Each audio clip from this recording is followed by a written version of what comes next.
तो आज की इस वीडियो के अंदर हम Ant Man and the Wasp Quantumania movie को एक्सप्लेन करेंगे और जानेंगे इस मूवी की कंप्लीट स्टोरी को। ये मूवी एंटमैन की पिछली दोनों मूवीज से भी ज्यादा अच्छी है और इसके अंदर एमसीयू के मल्टीवर्सल सागा के मेन विलेन को भी इंट्रोड्यूस किया गया है, यानी कि कैंग द कॉन्करर को। हम इस वीडियो के अंदर इस मूवी की पूरी कहानी को जानेंगे और साथ ही साथ मैं आपको बता दूं कि इस मूवी के अंदर टोटल 2 पोस्ट क्रेडिट सीन्स हैं और हम उन दोनों पोस्ट क्रेडिट सीन्स की भी बात करेंगे और जानेंगे एमसीयू के फ्यूचर को। तो इसीलिए आइए अब बिना किसी देरी के इस कमाल की वीडियो को स्टार्ट करते हैं।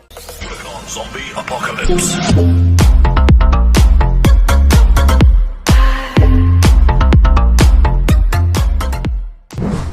तो मूवी की शुरुआत होती है क्वांटम रियाल्म से, जहां पर हम सबसे पहले होप की मदर जेनेट वैन डाइन को देखते हैं। ये सीन असल में उस टाइम का होता है जिस टाइम पर जेनेट क्वांटम रियाल्म के अंदर फंसी हुई होती है। अब जो भी लोग क्वांटम रियाल्म के बारे में नहीं जानते उन्हें मैं बता दूं कि एमसीयू के अंदर क्वांटम रियाल्म एक अलग ही दुनिया है और ये दुनिया अर्थ के नीचे एग्जिस्ट करती है और इस दुनिया में जाने के लिए किसी को भी बहुत छोटा होना पड़ता है। अब मूवी की शुरुआत में जब जेनेट क्वांटम रियाल्म के अंदर होती है तब उसके ऊपर कुछ मॉन्स्टर्स हमला कर देते हैं, जिसके बाद जेनेट उन सबसे लड़ने लगती है। पर तभी एक मॉन्स्टर जेनेट के ऊपर भारी पड़ने लगता है और ऐसा लगता है कि वो जेनेट को जान से मार देगा। पर तभी एक लेजर बीम उसे आकर लगती है और वो मॉन्स्टर खत्म हो जाता है। और फिर जब जेनेट पीछे देखती है तब उसे पीछे दिखता है कैंग द कॉन्करर और जेनेट से मिलते ही कैंग उससे पूछता है कि ये कौन सी जगह है। पर फिर इसके बाद ही पूरा सीन सैन फ्रांसिस्को के अंदर एंटमैन पर शिफ्ट हो जाता है और हमें प्रेजेंट टाइम का सीन दिखाया जाता है। यहाँ पर हम स्कॉट लैंग को देखते हैं जो कि सैन फ्रांसिस्को के अंदर अपनी नॉर्मल लाइफ जी रहा होता है। सभी लोग स्कॉट लैंग की इज्जत करते हैं क्योंकि उसने एवेंजर्स के साथ मिलकर दुनिया को बचाया था और इसीलिए हर जगह पर उसे स्पेशल ट्रीटमेंट मिलती है। एंटमैन काफी खुश होता है क्योंकि अब उसके पास उसकी बेटी कैसी के साथ साथ एक पूरी फैमिली थी, जिसके अंदर वो, उसकी बेटी कैसी, होप, जेनेट और हैंक पिम थे। सब कुछ काफी अच्छा चल रहा होता है। पर फिर तभी एक दिन स्कॉट लैंग को जेल से फोन आता है और उसे जेल के अंदर बुलाया जाता है। और फिर जब वो होप के साथ जेल में जाता है तब उसे पता लगता है कि वहां पर उसकी बेटी कैसी लैंग को अरेस्ट कर लिया गया है। सब कुछ पूछे जाने पर स्कॉट लैंग को ये पता लगता है कि उसकी बेटी कैसी को इसीलिए अरेस्ट किया गया है क्योंकि कैसी ने होमलेस लोगों को बचाने के लिए पुलिस के ऊपर हमला कर दिया था और पिम पार्टिकल्स का यूज करके एक पुलिस कार को भी छोटा कर दिया था। पर फिर स्कॉट लैंग कैसी को वहां से निकाल लेता है और उसे अपने साथ घर ले जाता है। इसके बाद स्कॉट लैंग के घर में उसके साथ उसकी पूरी फैमिली होती है और फिर वो सभी एक साथ डिनर करके एक रूम के अंदर जमा होते हैं, जहाँ पर कैसी सबको बताती है कि वो काफी टाइम से क्वांटम रियाल्म के ऊपर स्टडी कर रही है और क्वांटम रियाल्म को अच्छे से समझने के लिए हैंक पिम और होप ने भी उसकी काफी हेल्प की है और इसीलिए उनकी हेल्प की मदद से उसने एक ऐसा डिवाइस बना लिया है जो कि सैटेलाइट की तरह क्वांटम रियाल्म के अंदर सिग्नल भेज सकता है।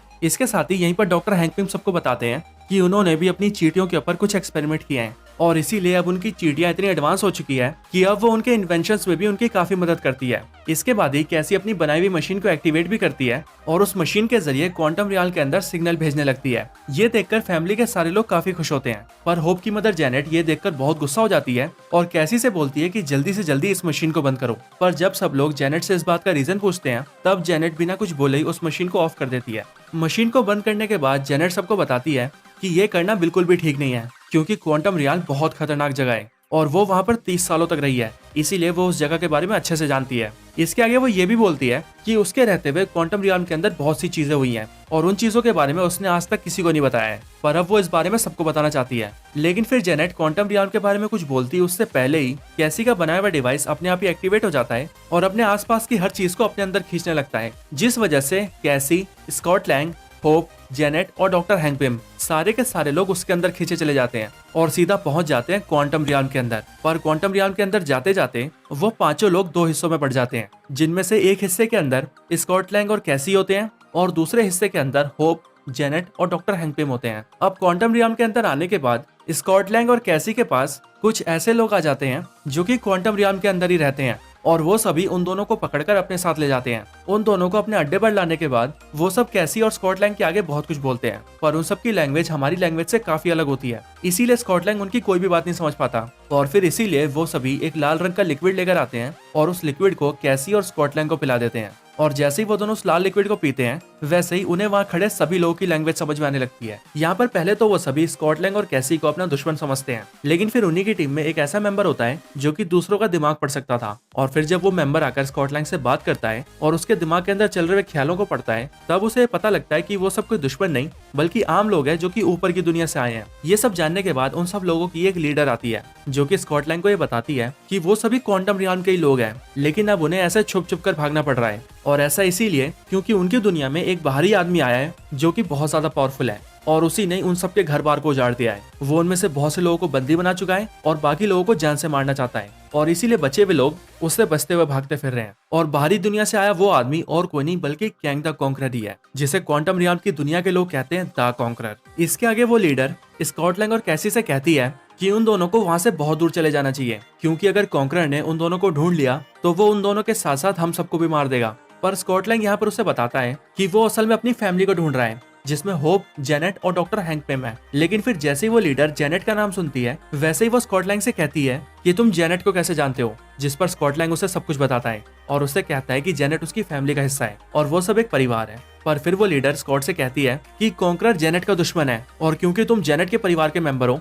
इसलिए कॉन्करर जेनेट के साथ साथ तुम्हें भी मार देगा, इसीलिए तुम लोगों को जल्द से जल्द यहाँ से निकलना चाहिए। लेकिन फिर स्कॉट इसके आगे कुछ समझ पाता उससे पहले ही उन सब के ऊपर अटैक हो जाता है और वो अटैक देखकर वो लीडर कहती है कि ये अटैक कॉन्करर ने करवाया है और उसने हम सबको ढूंढ लिया है। असल में क्वांटम रियल में होने वाले ज्यादातर गतिविधियों के बारे में कैंग को पता ही लग जाता है और इसीलिए वो ये भी जान चुका था कि जेनेट क्वांटम रियल के अंदर आ चुकी है। पर जेनेट से भी बढ़कर कैंग के लिए एंटमैन जरूरी था और एंटमैन कैंग के लिए इतना जरूरी क्यों है, ये आपको कहानी में आगे पता चलेगा। यहाँ पर जब कैंग के लोग एंटमैन और क्वांटम रियल के लोगों के ऊपर अटैक कर देते हैं, तभी हम यहाँ देखते हैं कि उस आर्मी को मोडोक कंट्रोल कर रहा है। मोडोक यानी कि mechanical organism designed only for killing, और ये मोडोक और कोई नहीं बल्कि एंटमैन 1 मूवी का विलन येलो जैकेट यानी कि डैरेन क्रॉस है, जो कि एंटमैन मूवी की लास्ट सीन के अंदर एंटमैन से लड़ते वक्त क्वांटम रियल के अंदर फंस जाता है और उसकी बॉडी का पूरा डिजाइन बदल जाता है। पर यहाँ पर आने के बाद कैंग उसे पकड़ लेता है और फिर कैंग उसे अपनी आर्मी में शामिल करता है और उसे एक एडवांस सूट देता है, जिस सूट के अंदर बहुत से वेपन्स फिट होते हैं, जिसके बाद डैरेन क्रॉस कहलाता है मोडोक। अब यहाँ पर मोडोक सबके ऊपर अटैक करके स्कॉट लैंग और कैसी को पकड़ कर ले जाता है और उन दोनों को ले जाकर सीधा कैंग के हवाले कर देता है। दूसरी तरफ हम होप, हैंक पिम और जेनेट को देखते हैं। यहाँ पर जेनेट होप और डॉक्टर हैंक पिम को चुप रहने के लिए कहती है और उन दोनों से कहती है कि बस वो चुपचाप उसके साथ चलें। पर जैसे ही वो लोग थोड़ा आगे जाते हैं, तभी उन सबको क्वांटम रियल के बहुत से लोग घेर लेते हैं और ऐसा लगता है कि वो सब उन तीनों के ऊपर हमला करने वाले हैं। वास्प उनके ऊपर अटैक करने जा रही होती है, पर तभी जेनेट उसे रोक देती है और उससे कहती है कि इस पूरे मामले को वो अकेली हैंडल करेगी। इसके बाद ही जेनेट उन सबके सामने जाकर खड़ी हो जाती है और फिर तभी उन सभी लोगों का एक लीडर सामने आता है जो कि जेनेट से लड़ने लगता है। पर थोड़ी देर लड़ने के बाद ही जेनेट और वो लीडर हंसने लगते हैं और फिर इसके बाद ही हमें पता लगता है कि वो सभी जेनेट के दोस्त ही हैं और ये सब सिर्फ उनके हाय हेलो करने का तरीका था। वो सभी लोग जेनेट को ये बताते हैं कि कॉन्करर बहुत पावरफुल हो चुका है और अब वो पूरे क्वांटम रियल के ऊपर अपना कंट्रोल जमा चुका है और तुम्हें यहाँ पर नहीं आना चाहिए था, क्योंकि अगर उसे ये पता लग गया कि तुम यहाँ पर हो तो वो तुम्हें जान से मार देगा। ये सब पता लगने के बाद वो सभी लोग उन तीनों को वहाँ की लोकल ड्रेस देते हैं और उन्हें एक ऐसा फ्लाइंग क्रीचर भी देते हैं जिसके ऊपर बैठकर वो लोग उड़ सकते हैं। उस फ्लाइंग क्रीचर के ऊपर बैठकर वो तीनों वहाँ से उड़कर दूर जाने लगते हैं। पर रास्ते में होप जेनेट से पूछती है, मॉम ये सब क्या चल रहा है, हमें बताइए। और फिर जेनेट होप और डॉक्टर हैंक पिम को पूरी कहानी सुनाती है। वो उन दोनों को बताती है कि सालों पहले जब वो क्वांटम रियल के अंदर फंस गई थी, तब वो अकेले यहाँ पर रहा करती थी, लेकिन फिर तभी एक दिन उसे एक दोस्त मिला और उसका वो दोस्त और कोई नहीं बल्कि कैंग ही था। और फिर यहीं पर हमें बैक स्टोरी दिखाई जाती है। जेनेट कैंग से मिलती है, जहाँ पर कैंग उसे अपने बारे में बताता है कि उसका नाम नथानियल रिचर्ड्स है और वो दूसरे टाइम से आया हुआ एक साइंटिस्ट है। यहाँ पर कैंग नॉर्मल ड्रेस में होता है, यानी कि एक ह्यूमन ड्रेस के अंदर। आगे वो जेनेट को बताता है कि उसने अपने बहुत सालों के रिसर्च के बाद अपने टाइम में एक ऐसे मशीन को इन्वेंट किया था जिस मशीन के जरिए वो किसी भी यूनिवर्स में जा सकता था। पर यह सब सुनकर जेनेट काफी हैरान हो जाती है, क्योंकि उसे पता लगता है कि मल्टीवर्स सच में एग्जिस्ट करता है। कैंग उसे बताता है कि उसके यूनिवर्स के अलावा भी दुनिया में बहुत से यूनिवर्सेस हैं और वो अब तक बहुत से यूनिवर्सेस में घूम चुका है और इसीलिए अब वो ट्रैवलर भी है, जिसे अलग अलग यूनिवर्सेस में जाना बहुत पसंद है। लेकिन अभी उसके मशीन के अंदर एक छोटी सी खराबी आ गई है, क्योंकि जो पावर सोर्स उसकी मशीन को पावर देता है वो खराब हो चुका है, इसीलिए वो क्वांटम रियल के अंदर फंसा हुआ है। इसके आगे वो जेनेट को ही बताता है कि अगर उन दोनों ने मिलकर उस पावर सोर्स को ठीक कर दिया तो उस मशीन के जरिए वो दोनों अपने अपने टाइम में वापस जा सकते हैं। जेनेट ये बात सुनकर काफी खुश हो जाती है और फिर इसीलिए वो कैंग के साथ मिलकर उस पावर सोर्स के ऊपर काम करने लगती है और सालों तक मेहनत करने के बाद वो उस पावर सोर्स को फिर से ठीक कर देती है।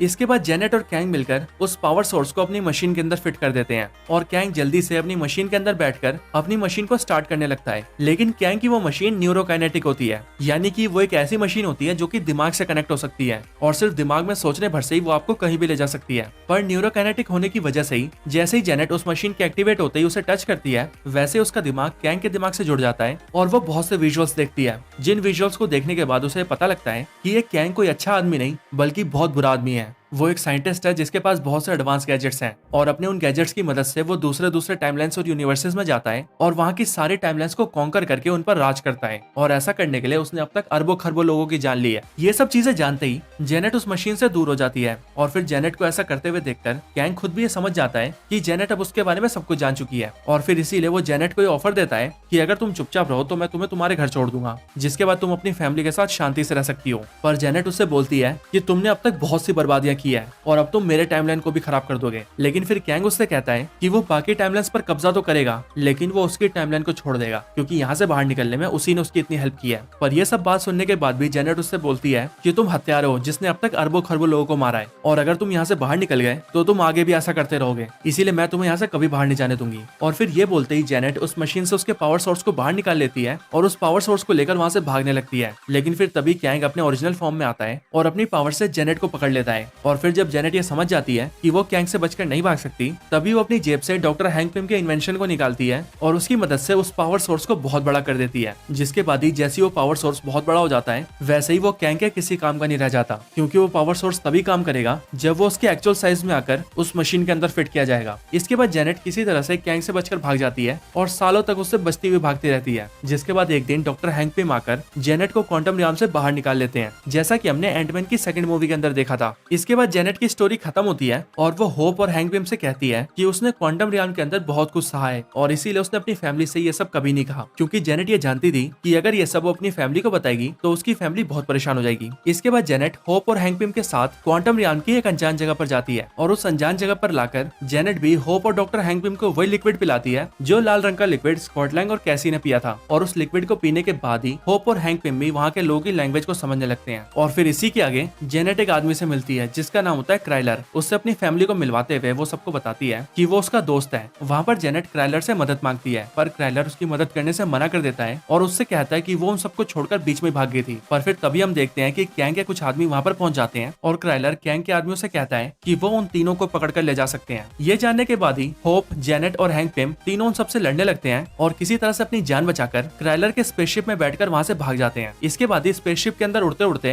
होप किसी तरह से स्कॉटलैंड के सिग्नल को ट्रेस कर लेती है, जिसके बाद उन्हें पता लग जाता है कि स्कॉटलैंड और कैसी कहाँ पर है और फिर वो उसकी लोकेशन को ट्रेस करते करते वहाँ पर जाने लगते हैं। दूसरी तरफ स्कॉटलैंड और कैसी जो कि कैंग के पास होते हैं, वो दोनों कैंग से पूछते हैं कि वो आखिर कौन है और ये सब क्यों कर रहा है। जिसके बाद कैंग उन दोनों को अपने बारे में बताता है और उनसे कहता है कि वो है कैंग द कॉन्करर और वो टाइमलाइंस को कॉन्कर करता है। और सिर्फ वही नहीं बल्कि दूसरे यूनिवर्सेस के अंदर उसके जितने भी वेरिएंट्स हैं वो सभी टाइमलाइंस को ही कॉन्कर करते हैं। लेकिन अब क्योंकि वो कैंग के दूसरे वेरिएंट से ज्यादा पावरफुल था, इसीलिए बाकी के सारे कैंग्स ने मिलकर उसे क्वांटम रियाम के अंदर फंसा दिया ताकि वो यहाँ से कभी बाहर न निकल पाए। वैसे यहीं पर मैं आप सभी को बता दूं कि मार्वल कॉमिक्स के अंदर कैंग के सभी वेरिएंट्स को कई बार दिखाया गया है, जो कि कई चीजों पर एक साथ फैसला लेते हैं। और जब कैंग के सारे वेरिएंट्स एक साथ इकट्ठा होते हैं तब इन्हें कहा जाता है काउंसिल ऑफ कैंग्स, और इनके इकट्ठा होने के लिए एक प्रॉपर जगह है जो कि दिखने में बिल्कुल एक बैटल एरिना की तरह लगती है। इसके आगे कैंग स्कॉटलैंड से कहता है कि स्कॉटलैंड को उसके लिए काम करना होगा और अगर उसने उसका काम कर दिया तब वो उसे उसका बीता हुआ वक्त भी वापस कर देगा, वो वक्त जो स्कॉटलैंड अपनी बेटी के साथ नहीं बिता पाया, ताकि वो अपनी बेटी के साथ फिर से अपनी जिंदगी को जी सके। पर कैंग की बातें सुनकर एंटमैन ये समझ जाता है कि कैंग बहुत ही बुरा आदमी है और इसीलिए वो उसका काम करने से मना कर देता है। लेकिन एंटमैन के मना करते ही कैंग अपने टैग का यूज करके कैसी को हवा में उठा लेता है और उसे जान से मारने की धमकी देता है। और फिर इसीलिए कैसी की जान बचाने के लिए एंटमैन कैंग का काम करने के लिए राजी हो जाता है। इसके बाद कैंग एंटमैन को लेकर बाहर आता है और उसे वही पावर सोर्स दिखाता है जो उसने जेनेट के साथ मिलकर बनाया था। कैंग एंटमैन से कहता है कि उसे अपने एंटमैन सूट का यूज करके बहुत छोटा होना है और उस पावर सोर्स के कोर के अंदर जाना है और फिर वहां पहुंचकर उसे पिम पार्टिकल्स का यूज करना है और पिम पार्टिकल्स को यूज करके उस पावर सोर्स को छोटा कर देना है ताकि कैंग उसका यूज करके क्वांटम रियाल से बाहर निकल सके। यहीं पर उनके साथ मोडॉक भी होता है जो कि एंटमैन से कहता है कि उसे यह काम जल्द से जल्द करना होगा, क्योंकि वो जितनी देर वहां पर रुकेगा उसे वहां पर उतनी अलग अलग चीजें दिखाई देंगी। इन सब के बाद एंटमैन सीधा उस पावर सोर्स के अंदर कूद जाता है और बहुत ज्यादा छोटा होकर उस कोर के अंदर जाने की कोशिश करता है। पर वहीं पर एंटमैन के और भी वेरिएंट्स बनने लगते हैं, जिनमें से कुछ छोटे होते हैं, कुछ बड़े होते हैं और कुछ उसी के साइज के होते हैं। पर फिर स्कॉटलैंड के सारे वेरिएंट्स एक साथ मिलकर उस पावर सोर्स को छोटा करने की कोशिश करने लगते हैं। दूसरी तरफ जेनेट, होप और हैंक पिम एंटमैन और कैसी की लोकेशन को ट्रेस करते हुए उसी जगह पर पहुंच जाते हैं और होप अपने स्पेसशिप से बाहर आकर एंटमैन की मदद करने के लिए सीधा उस पावर सोर्स में कूद जाती है। और फिर होप और एंटमैन दोनों मिलकर पिम पार्टिकल्स को यूज करते हैं और उस पूरे पावर सोर्स को छोटा कर देते हैं। इसके बाद एंटमैन उस पावर सोर्स को उठाकर कैंग को देने जा रहा होता है, पर तभी जेनेट और हैंक पिम आकर उसे रोक देते हैं और उससे कहते हैं कि अगर उसने ऐसा किया तो वो यहाँ से बाहर निकल जाएगा और सारी दुनिया को बर्बाद कर देगा। पर एंटमैन उनसे कहता है कि कैसी उसकी कैद में है और अगर उसने ऐसा नहीं किया तो वो कैसी को मार देगा। वो लोग बातचीत कर ही रहे होते हैं कि तभी वहाँ पर कैंग आ जाता है और एंटमैन से वो पावर सोर्स मांगता है, पर एंटमैन उससे कहता है कि वो पहले कैसी को छोड़े, लेकिन कैंग ऐसा करने से मना कर देता है और उससे कहता है कि वो कैसी को वापस नहीं करेगा, पर उसे फिर भी पावर सोर्स चाहिए। ये सुनते ही एंटमैन उससे कहता है कि उसने डील तोड़ी है और इसीलिए वो पावर सोर्स उसे नहीं देगा, पर कैंग अपने टैग का यूज करके उन सबको पेल देता है और उस पावर सोर्स को छीनकर वहाँ से भाग जाता है। इसके बाद ही कैंग वहाँ पर मोडोक को भेज देता है और मोडोक वहाँ आकर उनके स्पेसशिप को तोड़ देता है ताकि वो सब लोग कैंग के पीछे भी ना पाए। पर ये सब होने के बाद डॉक्टर हैंक पिम सबको बोलते हैं कि मुझे आप सबसे किसी को मिलवाना है, और फिर जैसे ही सब लोग पीछे देखते हैं वैसे उन्हें वहाँ पर दिखती है बहुत सारी चींटियां जो कि पहले से काफी ज्यादा एडवांस हो चुकी थी। यहाँ पर हैंक पिम सबको बताते हैं कि जब वो लोग क्वांटम रियल्म के अंदर खिंच गए थे तब उन पांचों के साथ साथ उनकी बहुत सी चींटियां भी अंदर आ गई थी, और वैसे तो हमने यहाँ पर सिर्फ एक ही दिन गुजारा है, लेकिन क्योंकि क्वांटम रियल्म के अंदर टाइम और स्पेस सबके लिए अलग अलग होता है, इसीलिए इन चींटियों ने यहाँ पर हजारों जिंदगियां जी ली है, और इसीलिए यहाँ पर रहते हुए ये लोग इतनी एडवांस हो चुकी है कि अब इनका दिमाग एक साइंटिस्ट से भी बढ़कर हो चुका है। और यहाँ पर भी मैंने इन्हें नहीं ढूंढा है बल्कि इन चींटियों ने मुझे ढूंढा है। इसके बाद ही वो चींटियां उनकी मदद करती है और उनके स्पेसशिप को पहले की तरह ठीक कर देती है, जिसके बाद ही वो सभी तैयार होकर स्पेसशिप से उड़ जाते हैं और कैसी को बचाने के लिए कैंग के पास जाने लगते हैं। दूसरी तरफ कैंग मोडोक को ऑर्डर देता है कि वो कैसी को जान से मार दे, और फिर तभी हम देखते हैं कि कुछ सोल्जर्स कैसी को पकड़ कर ले जा रहे होते हैं, लेकिन कैसी के पास भी एक एंटमैन सूट होता है जो कि उसने डॉक्टर हैंक पिम के लैब से निकाला होता है, और फिर अपने उसी सूट को पहनकर कैसी लैंग बनती है स्ट्रेचर, जिसके बाद ही वो अपने सूट की मदद से उन सारे सोल्जर्स को पेल देती है और वहाँ से निकलकर भागने लगती है। रास्ते में वो देखती है कि वहाँ पर बहुत से सोल्जर्स कैद हैं, और फिर इसीलिए वो सीधा वहाँ जाकर क्वांटम रियल्म में रहने वाले उन्हीं लोगों के लीडर को निकाल लेती है जिस लीडर से वो लोग पहले मिले थे, और फिर उसके साथ ही मिलकर वो उस जेल के अंदर से सारे सोल्जर्स को बाहर निकाल लेती है, जिसके बाद क्वांटम रियल्म के सारे लोग आजाद हो जाते हैं। फिर तभी हम देखते हैं कि कैसी लैंग कैंग की उस बिल्डिंग के अंदर एक रूम में जाती है और वहाँ के जरिए क्वांटम रियल्म के सारे लोगों को ये मैसेज देती है कि अब वो सब आजाद है, और इसीलिए अगर वो सब अब मिलकर लड़े तो वो सारे एक साथ मिलकर कैंग को हरा सकते हैं। कैसी की बातों को सुनकर क्वांटम रियल्म के सारे लोग एक साथ इकट्ठा हो जाते हैं और कैंग की बिल्डिंग के ऊपर अटैक करने आ जाते हैं। दूसरी तरफ एंटमैन, होप, जेनेट और हैंक पिम चारों भी कैंग की बिल्डिंग के बाहर आ जाते हैं और एंटमैन जेंटमैन बन जाता है। वहाँ कैसी के पास मोडोक आ जाता है जो कि उसे मारने की कोशिश करता है, लेकिन कैसी अपने सूट की मदद से उससे फाइट करती है और उसे दूर पटक देती है और उसे पटक कर वहाँ से जाने लगती है। पर तभी मोडोक उससे कहता है कि लड़ो और या तो मुझे मारो या फिर मरो, पर कैसी उसे समझाती है कि वो ऐसा ना करे और कैंग को रोकने में उनकी मदद करें, क्योंकि अगर कैंग यहाँ से निकल गया तो वो सबकी दुनिया बर्बाद कर देगा, उनकी भी। और फिर इसीलिए कैसी की बातों को सुनकर मोडोक बदल जाता है और वो कैंग के खिलाफ हो जाता है।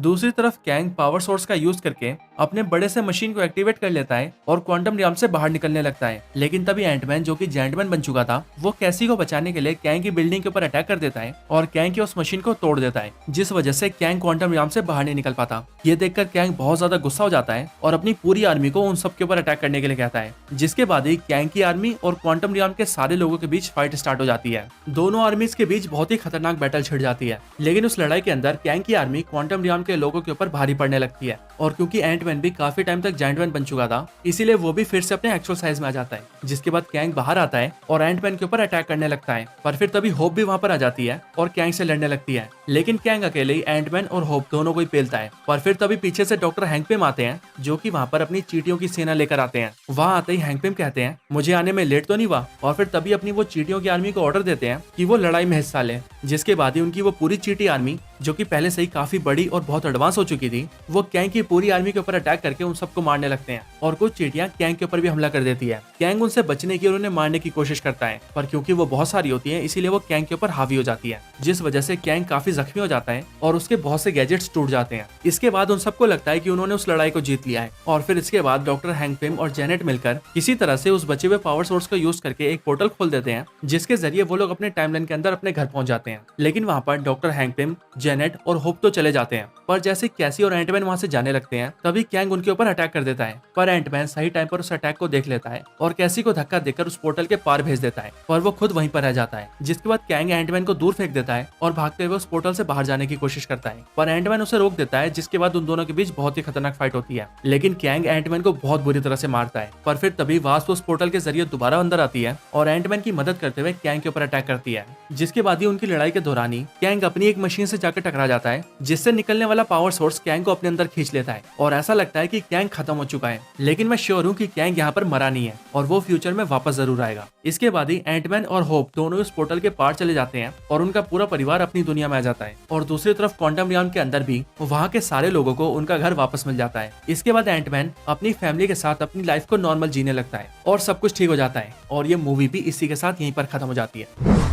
अब इस मूवी के अंदर 2 पोस्ट क्रेडिट सीन है, जिनमें से पहले क्रेडिट सीन के अंदर हमें कैंग के 3 वेरिएंट्स दिखाए जाते हैं और उन तीनों में से एक वेरिएंट तो अनजान होता है, लेकिन दूसरा वेरिएंट लॉर्ड इमोर्टस होता है और तीसरा वेरिएंट रामाटट होता है। और यही रामाटट फैंटास्टिक फोर का मेन विलन भी होने वाला है। कैंग के तीनों वेरिएंट्स आपस में बात कर रहे होते हैं कि एंटमैन और उसकी फैमिली को मल्टीवर्स और हमारे सारे वेरिएंट्स के बारे में पता लग चुका है, इसीलिए इतने सालों के अंदर जिन भी टाइमलाइंस को उन्होंने कॉन्कर करके रखा है वो उनके हाथों से वापस छीन सकता है। इसीलिए वो सभी प्लान करते हैं कि उन्हें एंटमैन और उसकी फैमिली का कुछ करना होगा और उनका क्या करना है इस बात को डिस्कस करने के लिए उन्होंने वहां पर कैंग के सारे वेरिएंट्स को बुलाया है। और फिर इसके अगले सीन में हमें काउंसिल ऑफ कैंग्स की झलक मिलती है, जिसके अंदर हम देखते हैं कैंग के सारे वेरिएंट्स को। और यहाँ पर 1 नहीं, 2 नहीं, 10 नहीं, 20 नहीं, 1000 नहीं, बल्कि लाखों कैंग के वेरिएंट्स होते हैं। अब इसके बाद बात करें दूसरे क्रेडिट सीन की, तो वो क्रेडिट सीन लोकी के सीजन 2 से जुड़ा है, जिसके अंदर हम देखते हैं कि कैंग का एक वेरिएंट टीचर है जो कि अपने सामने खड़े कुछ लोगों को कुछ पढ़ा रहा है और सामने खड़े लोगों में एक लोकी और मोबियस भी होते हैं, जहाँ पर लोकी मोबियस को बता रहा होता है कि ये तुम्हें अच्छा दिख रहा है, लेकिन ये अच्छा नहीं बल्कि बहुत बुरा आदमी है। और फिर इसके साथ ही ये सीन भी यहीं पर खत्म होता है और ये वीडियो भी यहीं पर खत्म होती है।